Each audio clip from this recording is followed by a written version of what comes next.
রসুলপুর গ্রামে বাস করত এক শেফা শিয়ালিনী আর তার মেয়ে টুম্পা।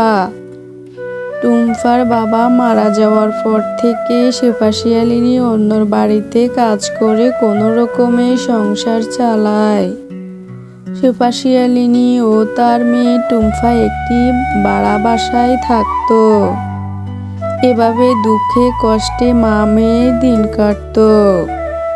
মা, ও মা, কোথায় গেলে তুমি? আমার যে অনেক ক্ষুধা লেগেছে। মা যে কোথায় গেল? যাই ওদিকে একটু দেখি।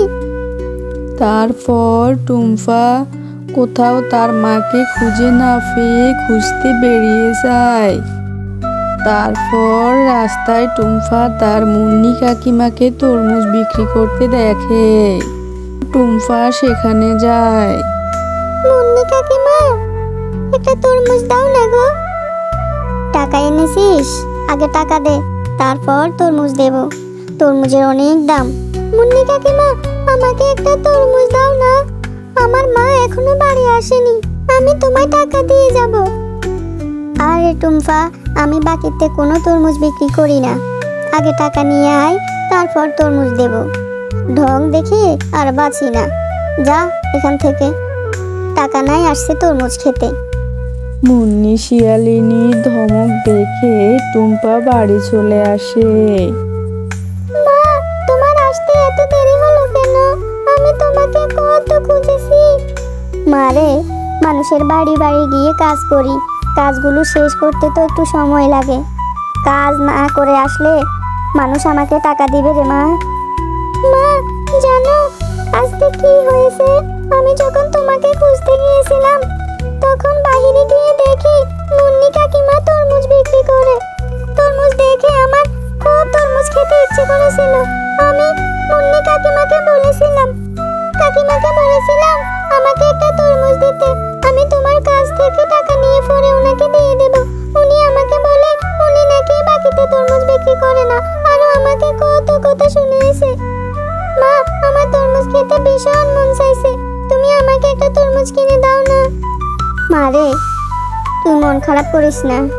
আমি কাল কাজ করে আসার সময় তোর জন্য একটা বড় থেকে তরমুজ নিয়ে আসব। কাল আমি বেতন পাবো। মারে, চিন্তা হচ্ছে খুব। আজ কত মাস ধরে বাগিনী ভাবির ঘর ভাড়ার টাকা দিতে পারি না। কখন যে বাগিনী ভাবি টাকার জন্য চলে আসে আল্লাহই ভালো জানে। শেফা শিয়ালিনীর কথা বলার মধ্যেই ঘর ভাড়ার টাকার জন্য সেখানে বাঘিনী চলে আসে।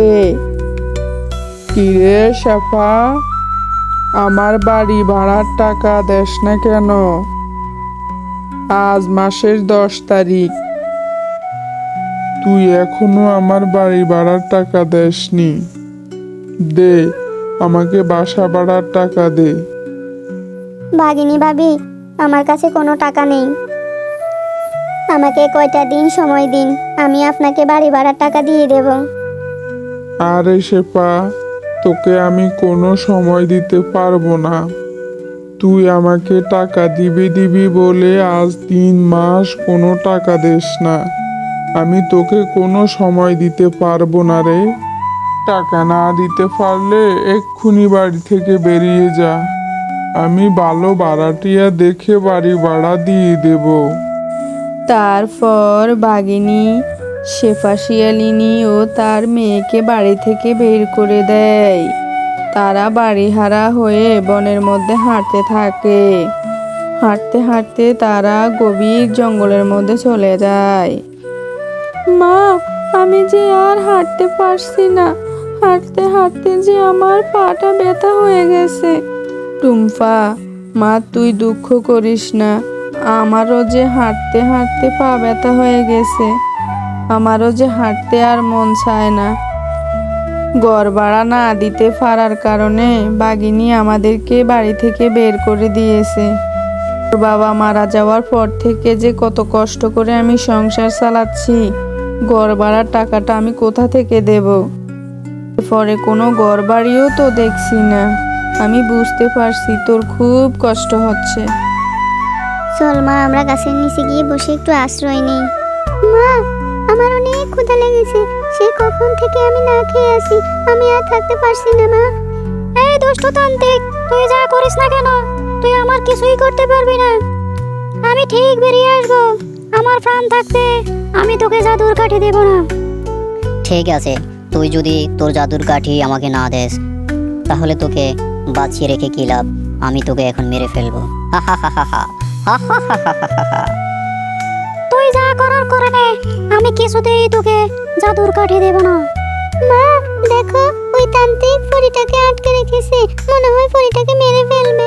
মা চলো না, আমরা পরীটাকে দুষ্ট তান্ত্রিকের হাত থেকে বাঁচাই। টুম্পা তুই ঠিক বলেছস, আমাদের উচিত পরীটাকে বাঁচানো। আমরা যে করেই হোক এই পরীকে বাঁচাবো। মা টুম্পা তুই এখানে দাঁড়া, আমি দেখি কিছু একটা করতে পারি কিনা। তারপর শেফা শিয়ালিনী পিছন থেকে গিয়ে দুষ্ট তান্ত্রিককে একটা লাঠি দিয়ে আগুনের মধ্যে ফেলে দেয়। ওরে মারে, ওরে বাবারে, আমাকে বাঁচাও, আমার শরীর জ্বলে যাচ্ছে, আমি আর কখনো এমন করব না, আমাকে বাঁচাও। তোমাদেরকে অনেক ধন্যবাদ, তোমরা আমার অনেক বড় উপকার করেছো। তোমরা না আসলে হয়তো এই দুষ্ট তান্ত্রিক আমাকে মেরেই ফেলতো। আর তোমরা এখানে কি করো? এই গহীন জঙ্গলে তো কেউ থাকে না। তারপর শেফা শিয়ালিনী পরীকে সব কথা খুলে বলে।